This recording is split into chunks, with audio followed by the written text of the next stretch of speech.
ازيكم يا حلوين؟ عاملين ايه؟ يا رب تكونوا بخير. النهارده بقى هنعمل مع بعض فراخ مشويه بجد هتاكلوا صوابعك ورا. اول حاجه معايا بصلتين كبار مفرومين او 3، معاهم طماطمايه واربع فصوص من الثوم، ضربتهم مع بعض في الكبه زي ما انتم شايفين. نزلت عليهم بعصير ليمونه كامله عشان انا هتبل فرختين يا جماعه، فنزلت بعصير ليمونه كامله، طبعا شايلين منها البذر. هنضيف فلفل وملح وبابريكا. زي ما انتم شايفين التتبيله بتاعتنا سهله جدا. وحوالي مساحة معلقة صغيرة من الفلفل، نص معلقة من البابريكا، معلقة صغيرة من بهارات شوي او بهارات فراخ حسب المتوفر. ملح حسب الرغبة طبعا. ضفت حوالي معلقتين صغيرين. ضفت 3 معالق من الزيت زي ما انتم شايفين، وهضيف معلقة كبيرة من العسل الابيض. مهم جدا جدا، بتدي لون حلو وبتخلي الفراخ طعمها في حتة تانية خالص. اعملي الفراخ بالطريقة دي، وانتي اي طريقة احنا عملناها قبل كده هتعجبك جدا جدا. هنقلبهم كويس مع بعض كده زي ما انتوا شايفين. مش متوفر عندك عسل، ضيفي معلقة من السكر. نقلبهم مع بعض كويس زي ما انتوا شايفين كده. وهنتبل الفراخ، ويا ريت نتبل الفراخ بتاعتنا قبليها بيوم، يعني تبليها من بالليل.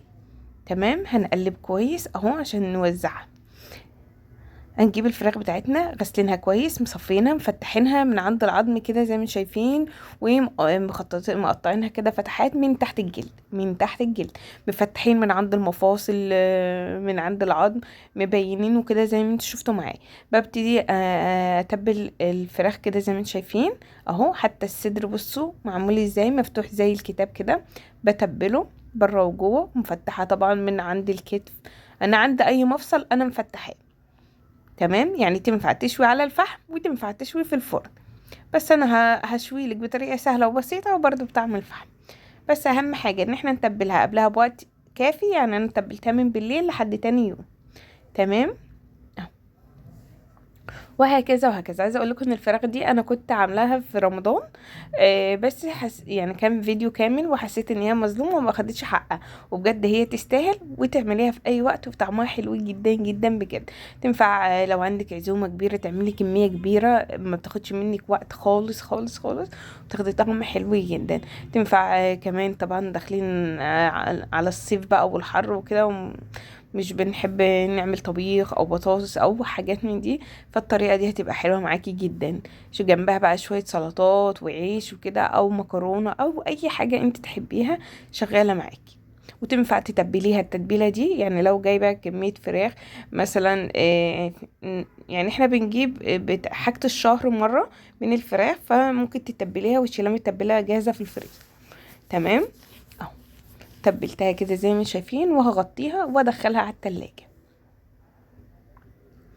لازم نغطيها طبعا عشان ريحة البصل ما تملاش التلاجة والدنيا الريحة تبقى جامدة يعني.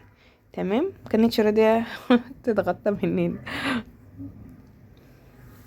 تاني يوم، تاني يوم يا جماعة، هنا كنا تاني يوم جبنا الفراخ بتاعتنا، شايفين بقى متبلة مية مية. هنبتدي نرصها في الصاج بتاعنا. شايفين بفتح الصدر اهو زي الكتاب وبحطه، والوراك اهو زي ما انتم شايفين. ارصها كده في الصاج بتاعي. الفرن بتاعي شغال على اعلى درجة حرارة. فتحها كده ما تقلقيش، الصدر بتاعك مش هينشف ولا هيجراله حاجة. كل التتبيلة دي هنزل بيها كده، مش هرمي منها حاجة. اهو. هنجيب بقى كام ورقة من اللوري كده ونوزعهم عليها، برضو بتديها نكهة حلوة جدا. زي ما قلنا الفرن بتاعنا شغال من قبل. بنجيب ورقة فويل ونغطي الصاج بتاعنا.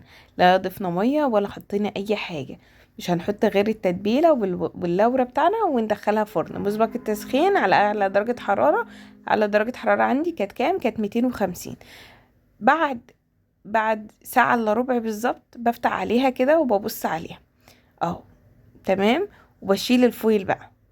تمام، يعني بسيبها ساعة، من ساعة الا ربع لساعة، وبعدين بشيل الفويل. واخد من الصوص اللي نزل ده اللي هو الدهون والمية اللي نازلة منها دي، وابتدي اغرق كده الفراخ بتاعتي. من وقت للتاني هفتح الفرن واعمل كده. اولا الحركه دي هتخلي الفراخ تبقى طريه معاكي ما تنشفش، ثانيا هتديها لون حلو كده زي ما انتم شايفين. طول ما انت بتاخدي من الصوص اللي نازل وتحطي على الفراخ هتفضل طريه معاكي وما تنشفش. اخدت وقت مني قد ايه في الفرن؟ اخدت ساعه ونص بالظبط، ساعه ونص وكانت مستويه. جبت فحمايه كنت مولعه عليها على البوتاجاز وحطيتها في الصاج كده وضفت عليها نقطه من الزيت وغطيت بورق الفويل تاني. شايفين؟ مفيش اسهل ولا ابسط من كده. انا زي ما قلت لكم انا كنت عاملاه في رمضان اهو، ده كان باقي الفطار، بس خليكم معايا في الفراخ. طبعا الفراخ بتاعتنا اهو شربت ريحه الفحم كلها طلعت عليها وشربتها كده. كل اللي هيدوق الفراخ دي بجد هيشكرك عليها، حلوه جدا. طبعا اهو شايفين واخده لون حلو حلو حلو جدا. قدميها بالشكل اللي انت حباه. طبعا كنت عامله جنبها حاجات كتير، اللي ما شفتش الفيديو ممكن يدخل يشوفه. كنا عاملين كفته وسجق، كنا عاملين شويه رز طباخ حلو جدا جدا جدا، او رز بالخلطه. يلا باي باي.